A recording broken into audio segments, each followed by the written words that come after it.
ओम बुद्धाय, जय भीम, जय मछुआरा समाज, नमस्ते, प्रणाम, जय जोहार। आप सभी का एकलव्य ज्ञानधारा में स्वागत है। आज का विषय है हम स्वस्थ कैसे रहें और तमाम बीमारियों से निजात कैसे पाएं बिना दवा। तो वो पहला आज का ज्ञान है श्वास। श्वास के बिना हम पल भर भी नहीं जी सकते। जब हम दुनिया में बच्चा पैदा होता है तो पहली बार जब उसका श्वास आ जाता है तो वो चिल्ला कर आवाज़ देता है, क्या? तो माँ बाप डॉक्टर से बोलते हैं, भाई आवाज़ आ गई बच्चे की। पहली सांस जाता है। पहली सांस जाने के बाद फिर बच्चों को भूख लगती है। भूख होने के बाद तमाम एक एक क्रियाएं चालू हो जाती हैं। भूख, प्यास, हाथ पैर चलाना, सारी एक्टिविटीज चालू हो जाती है। तो श्वास हम कैसे लें कि जो उससे हम स्वस्थ रह सकें और तमाम बीमारियों से हम दूर रह सकें। श्वास एक ऐसी ज़रूरत चीज़ें हैं कि ऐसा ये भगवान है, ये ऐसा शक्ति है, इसके बिना हम पल भर भी नहीं जी सकते।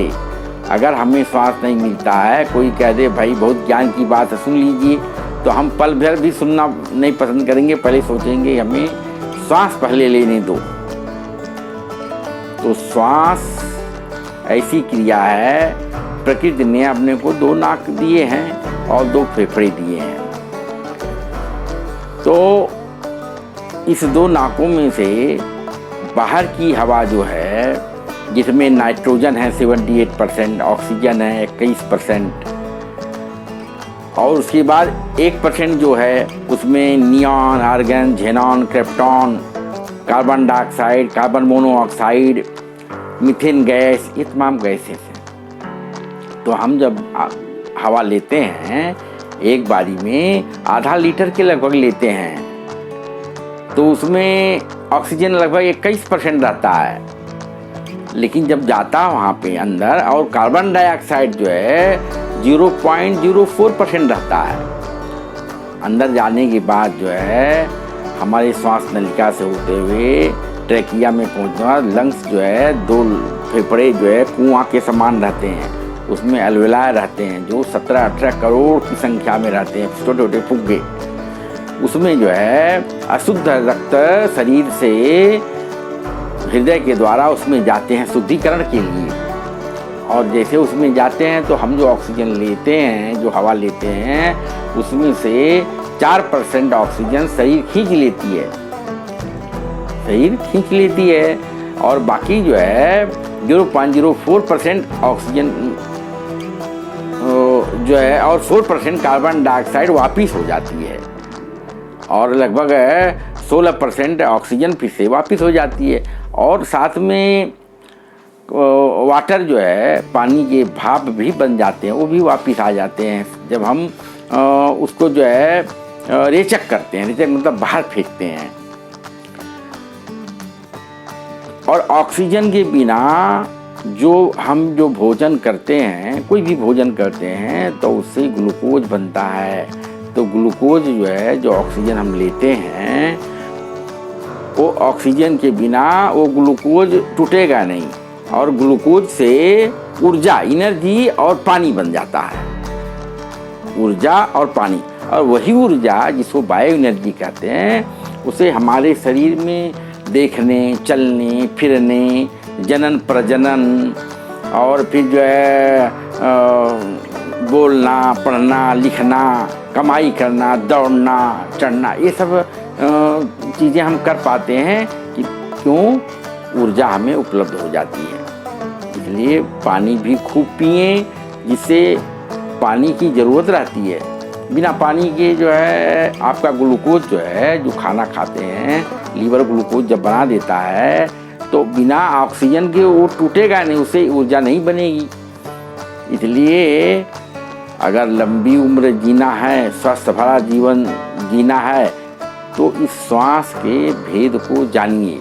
जैसे हम अपने मम्मी पापा के पास जब जाते हैं तो हमारी सांस कुछ अलग चलती है, कुछ अलग लय से चलती है। जब हम जो है अपने लड़के लड़कियों से बात करते हैं, उनके पास रहते हैं, तो उसकी लय अलग होती है। जब हम गुस्से में आ जाते हैं, झगड़ा होने जाता है, तो हमारा सांस जोर जोर से कुछ अलग लय में उस पर ध्यान दीजिए, वो अलग लय में चलती है।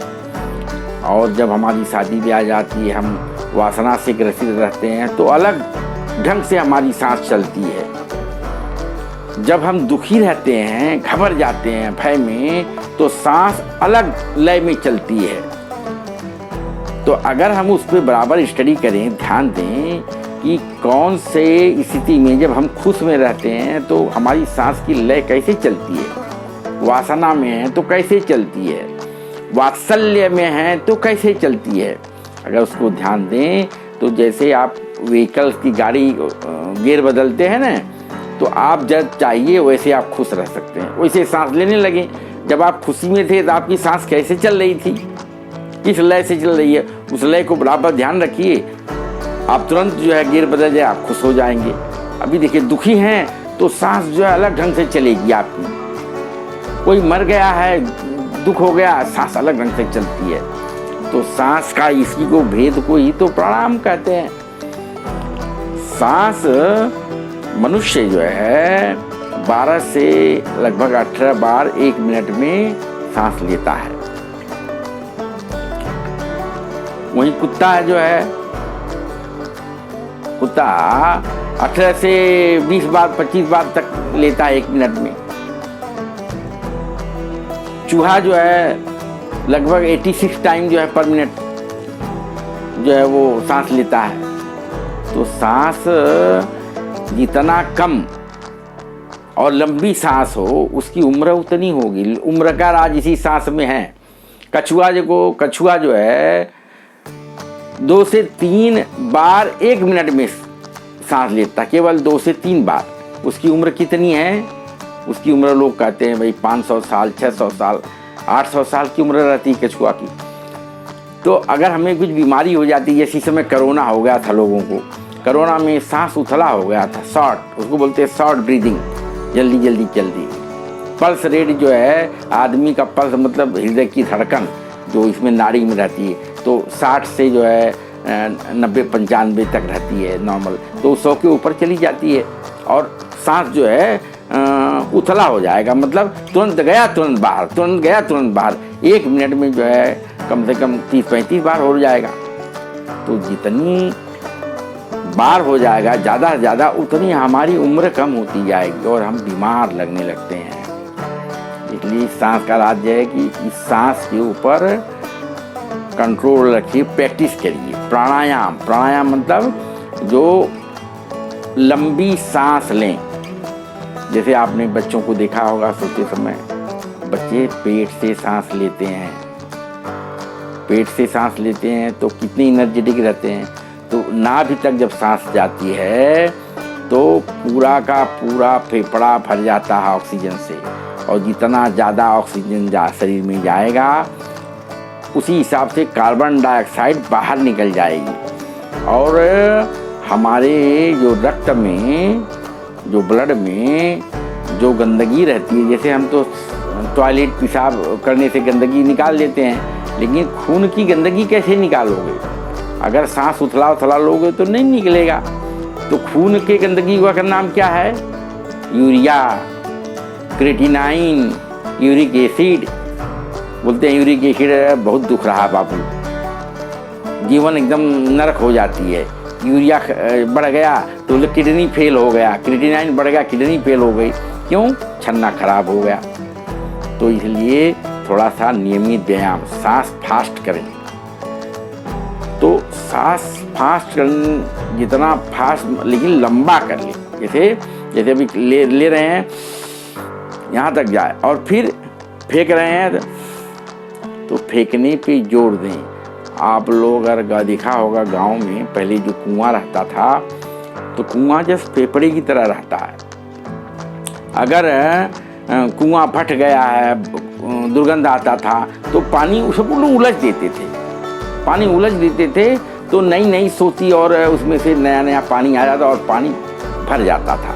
वैसे ही फेफड़े में अगर उथला उथला सांस लेते हैं तो आधा गंदी हवा वहीं रह जाती है, आधी गंदी हवा वहाँ रहने से वो कफ वहाँ बनेगा बराबर, तो हमें बैक्टीरिया के रोग जो है हो सकता है, खांसी दमा हो सकता है, और हमारा ब्लड जो है एसिडिक हो जाएगा। जैसे कोई भी भोजन हम करते हैं तो या तो एसिडिक रहता है, या तो अल्कलाइन रहता है, या तो न्यूट्रल रहता है। अल्कलाइन मतलब क्षारीय रहता है और एसिडिक मतलब अम्लीय रहता है। अगर हमारा ब्लड जो है अम्लीय हो जाता है तो हम कई रोगों के शिकार हो जाते हैं। आपने देखा होगा कि पशु गोरू बैल बीमार हो गए तो कमज़ोर हो गया, तो गिद्ध कौवे और जो चिलोर घूमने लगते हैं कि भाई भोजन तैयार है। वैसे ही इस हमारे चारों तरफ परिवेश में बैक्टीरिया, फंगस, वायरस, ईस्ट विद्यमान हैं। जैसे ही हम कमज़ोर हो जाते हैं, जैसे हम प्रोटीन भोजन सही नहीं करेंगे, प्रोटीन नहीं लेंगे, मिनरल्स नहीं लेंगे, विटामिन नहीं लेंगे, सांस अच्छी तरह से नहीं लेंगे, तो ये जैसे गिद्ध कौवे घूमते हैं कमज़ोरी में, वैसे शरीर जब कमज़ोर हो जाती है तो बैक्टीरिया, फंगस, ईस्ट, वायरस जैसे कोरोना का था, जो बहुत लोगों को कोरोना नहीं हुआ, बहुत लोगों को हुआ, जो कमज़ोर है उनको चाँप दिया। तो हमारी शरीर अगर मजबूत है, आप गहरी सांस ले रहे हो रोज़, हमेशा सांस फेंकने पे ध्यान दो, सांस फेंकने पे ज़्यादा ध्यान दो, तो क्या होगा कि जितना सांस आप गहरी लोगे, ढूंढी तक लोगे, तो ऑक्सीजन अल्कलाइन है थोड़ा करेक्टर, उसका केमिकल करेक्टर क्षारीय है। तो क्षारीय रहने से क्या होगा, आपका ब्लड वैसे भी क्षारीय रहता, तो आपके ब्लड का जो पीएच है उसको क्षारीय बनाने में बहुत योगदान रहता है। और क्षारीय मीडिया में, क्षारीय ब्लड में न बैक्टीरिया पनप सकता है, न टीबी के कीटाणु पनप सकते हैं, न वायरस पनप सकता है, न ईस्ट पनप सकता है। तो प्रकृति ने हमें दिया है, लेकिन हम उसको सही से करते नहीं। जैसे लार है, आदमी के मुंह में लार है, तो लार जो है क्षारीय है। तो क्षारीय अगर अच्छी तरह से हम 15-20 बार किसी भी खाने को पूछते हैं, तो अगर वो मुंह में जाता है तो उसी लार में अमाइलेज लाइपेज मिल जाता है, जो वहीं से जो है उसका डाइजेशन चालू होता है। और बैक्टीरिया, फंगस इस अगर गया है भोजन में कहीं, तो वो वहीं पे मर जाता है। और वैसे जब नीचे जाता है आमाशय में, वहाँ हाइड्रोक्लोरिक एसिड निकलती है। तो हाइड्रोक्लोरिक एसिड जब निकलती है तो बहुत से कीटाणु और जितना भोजन है वो टूट जाता है, जिसको अग्नि बोलते हैं, पेट की अग्नि, हाइड्रोक्लोरिक एसिड। उसमें हाथ डालो तो जल जाए, लेकिन पेट नहीं जलता, क्योंकि आपके पेट में म्यूकस की कोटिंग है, म्यूकस जैसे चिटका हुआ, जिससे एसिड जो है पेट को नहीं जला पाता। लेकिन अगर अंगुली डाल दें तो अंगुली जल जाएगी, इतना उसका पीएच एसिडिक रहता। तो एसिडिक अगर खाना आप नहीं पूछे बढ़िया से, तो अल्कलाइन जो क्षार है, कम क्षार भोजन जाएगा, तो क्या होगा, एसिड और क्षार मिलकर के न्यूट्रल कंपाउंड बन जाता है, न्यूट्रल वो जो भोजन बन जाता है। और न्यूट्रल भोजन जब शरीर में जाएगा तो वो बहुत अच्छी तरह से पचेगा। और अगर आप खाने को बराबर नहीं कूचेंगे, उसमें लार नहीं मिलाएंगे, तो क्या होगा, जो हाइड्रोक्लोरिक एसिड आमाशय में वो जो है, जो भोजन आप ले रहे हैं उसको न्यूट्रलाइज नहीं कर पाएगा। मतलब जितना एसिडिक है उतना बेसिक दोनों मिल करके पानी बन जाते हैं, न्यूट्रल हो जाता है। तो वो भोजन अगर पचता है तो आपका खून जो है वो अम्लीय नहीं होगा। और अम्लीय ब्लड अगर हो गया, पीएच जो है ब्लड का अगर टेस्ट करेंगे मशीन पे पैथोलॉजी में, जिसको acid base gas analysis machine बोलते हैं, तो ब्लड का जो है पीएच मतलब हाइड्रोजन कॉन्सेंट्रेशन जिसे बोलते हैं, तो उसका 7.32 से 7.42 के बीच में रहना चाहिए। अगर 7.32 के नीचे आपका ब्लड पीएच रहेगा तो आपको बैक्टीरिया का कोई भी बीमारी हो सकता है, आपको वायरस कोई भी, जैसे वायरस मतलब HIV है, जॉन्डिस है, कोरोना है, सर्दी जुकाम है, फिर TB है, कफ है, निमोनिया है, ये सब होने की पूरी संभावना रहेगी। तो कोई भगवान उसके लिए जिम्मेदार नहीं है, उसके लिए जिम्मेदार हम खुद हैं। तो वीडियो बनाने का माध्यम है कि लोगों तक पहुँचे, भोजन को करते समय भोजन को अच्छी तरह कूचिए, 15-20 बार कूचिए, उसमें लार अच्छी तरह से मिले, उसके बाद उसको घोटिए। इससे जो एसिड निकलता है पेट में, उससे भोजन न्यूट्रलाइज हो जाए और आपका भोजन जो है अम्लीय न जाए। इससे आपका ब्लड जो है पीएच हमेशा अल्कलाइन रहे और फिर आप हमेशा तंदुरुस्त रहोगे। इसलिए कई बार कहा गया है कि भाई प्राणायाम करो, प्राणायाम करो। तो प्राणायाम क्या है? प्राणायाम का मतलब है प्राण वायु का आदान प्रदान। अब दो नाक है, तो ये एक नाक जो है, जो ये बाएं साइड में रहती है, उसको चंद्र नाड़ी कहते हैं, इसको चंद्र नाड़ी कहते हैं, और ये दाहिने की तरफ उसको सूर्य नाड़ी कहते हैं। तो कभी देखिए दाहिना चलेगा, कभी बायां चलता है, और जब दोनों एक साथ चलती हैं तो उसको सुषुम्ना कहते हैं, सुषुम्ना नाड़ी। तो बहुत बढ़िया, दोनों नाक खुल गया है। तो इसमें राज है, राज यह है कि अगर आपका सूर्य नाड़ी चलती, सूर्य का नाम ही दिया है जो गर्मी पैदा करता हो, इसका उपयोग भी आप कर सकते हैं।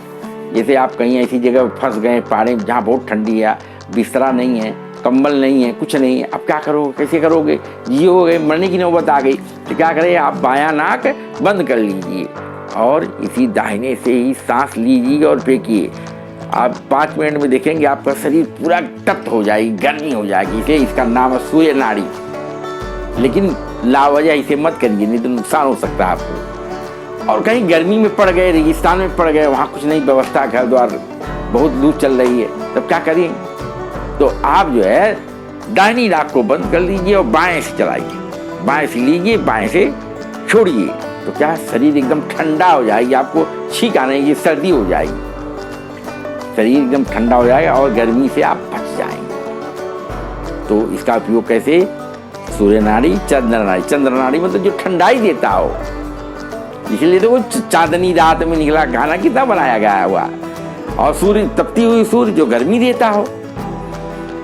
तो कहने का मतलब है, अगर आप लंबी उम्र जीना चाहते हो तो गहरी सांस लीजिए, और जितना उथली सांस लेंगे, 1 मिनट में 20, 22, 25 बार, 30 बार वैसे बैठे बैठे ले रहे हैं, तो क्या होगा, आपकी उम्र धीरे धीरे कम होगी। आप जो है मतलब लोग बोलते हैं नहीं भाई, अरे बहुत 50 साल में मर गए, 60 साल में मर जाते हैं, उसका कारण तो कोई नहीं है, उसके कारण हम खुद हैं। हमें अगर 100 साल 200 साल जीना है तो आप लंबी सांस लेंगे, तो लंबी सांस लेंगे तो 1 मिनट में आप बड़े आराम से 10 पहुँच जाएंगे, 9 पहुँच जाएंगे। तो क्या होगा, लंबी सांस लेने से ऑक्सीजन भी ज़्यादा मिलेगा और आपके स्वास्थ्य भी अच्छे रहेंगे। और श्वास का वेद में रोज आप प्राणायाम करिए। प्राणायाम मतलब जैसे अभी कहा गया है ना कि भाई उलचिए, जितना पानी गंदा उलचेंगे, इस तरह देखिए, उलचिए, फेंकिए, तो फेफड़े का अंदर नीचे तक का भी जो गंदी हवा वो बाहर निकल जाएगी। जिसे बोलते हैं आजकल में कपालभाति करिए। तो कम से कम 50-60 बार खाली पेट सुबह में शौच वगैरह होने के बाद कपालभाति 50 से 100 बार धीरे धीरे करिए। आपका ऑक्सीजन लेवल बढ़ जाएगा, ऑक्सीमीटर में देखेंगे 9900 रहेगा। और तो क्या होगा, आपका सांस लंबा चलने लगेगा। और जो है फिर बाद में ब्लड जो है, ब्लड प्यूरिफिकेशन जो बोलते हैं, जैसे यूरिया, क्रिएटिनिन, यूरिक एसिड है, अगर आप भस्त्रिका प्राणायाम करो, भस्त्रिका मतलब जितने देर से फेंक रहे हो उतनी जोर से अंदर लेना, जैसे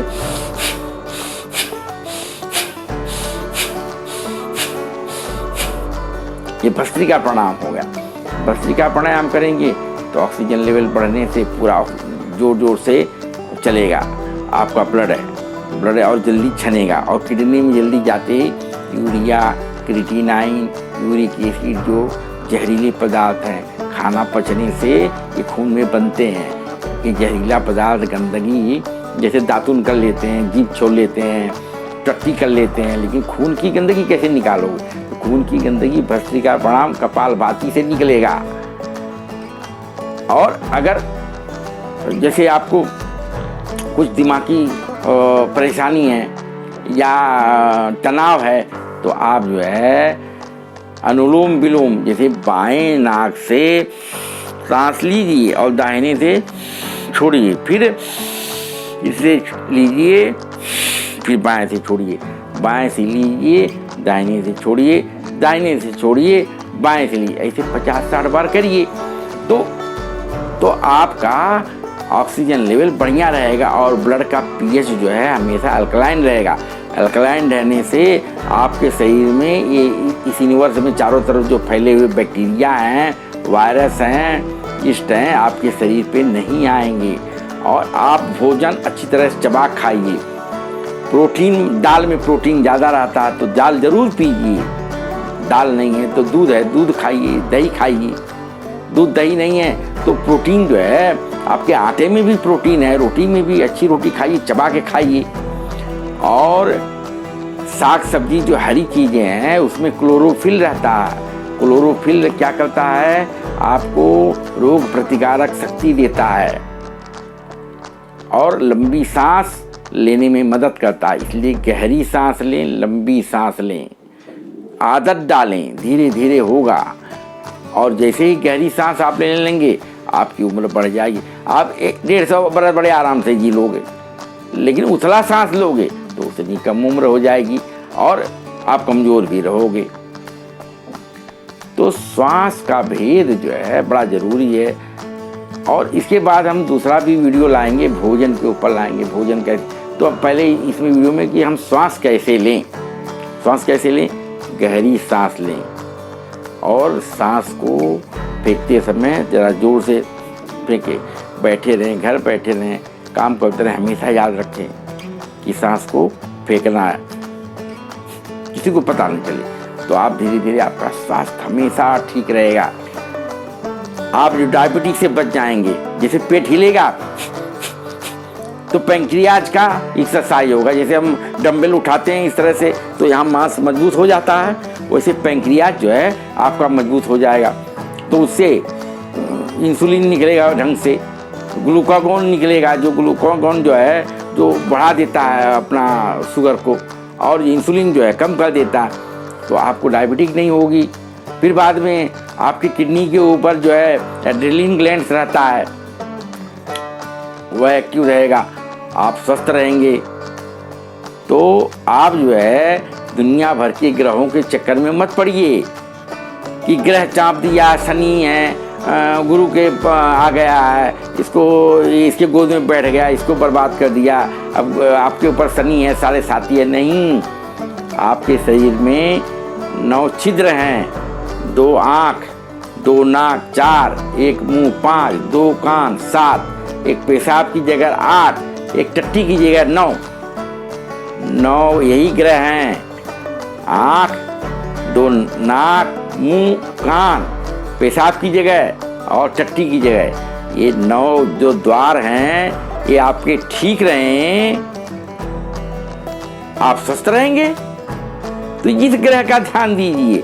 तो पैसा कमाने के लिए मूर्ख लोग बोलते हैं यहाँ नहीं वहाँ नहीं, और कबीर जैसे लोग और बुद्ध जैसे लोग बोलते हैं अंदर, मतलब इस ग्रह। वैसे ही शरीर में जैसे 9 द्वार हैं, यही 9 ग्रह हैं। इसके ऊपर ध्यान दीजिए कि आँख सही रहे। इसके ऊपर मैं हर एक के ऊपर वीडियो बनाऊंगा, आँख के ऊपर वीडियो बनाऊंगा, आपको खाना कैसे खाएंगे, क्या खाना खाएंगे उसके ऊपर वीडियो बनाऊंगा, और व्यायाम के ऊपर बनाऊंगा। तो ये सारे वीडियो जो है आप खुद देखिए, ज्ञान लीजिए और दूसरों को शेयर करिए, जिसे हमारे समाज में हर लोगों के पास पहुंच जाए। परिवार के साथ में देखिए, श्वास के बारे में जो बताया हूँ, गहरी सांस लेने की कोशिश करिए। तमाम बीमारियों से ऐसे दूर आप जो है मुक्ति पालोगे, तमाम बीमारियों से। आपको कभी जो है कफ नहीं होगा, आपको कभी सर्दी नहीं होगी, दमा नहीं होगा, इस्नोफीलिया जो होती है वो नहीं होगा, आप स्वस्थ रहेंगे, आपको वायरस कोई नहीं पकड़ेगा। तो रोज क्या करना है, नहाने के बाद आपको कपाल भाती करना है, भस्त्रिका प्रणाम करना है, अनुलोम विलोम बिना भूले। और अगर नहीं कर पाते हैं तो जहाँ भी बैठें तो सांस फेंकने पे ध्यान दें, उलझिए। ये हम लोग भाई निषाद है मछुआ वाला, उलझने का काम करिए, सांस उलझिए। जितना सांस उलझेंगे तो ये चिंता मत करिए कि शरीर लेगी, शरीर अपने आप हवा खींच लेगी और आप ऑक्सीजन अच्छी जाएगी, आप फ्रेश रहेंगे, तरोताज़ा रहेंगे, हमेशा जो है गुस्सा नहीं आ पाएगा, आपको शांत रहेंगे। आज के लिए बस इतना। जय मछुआरा समाज, धन्यवाद।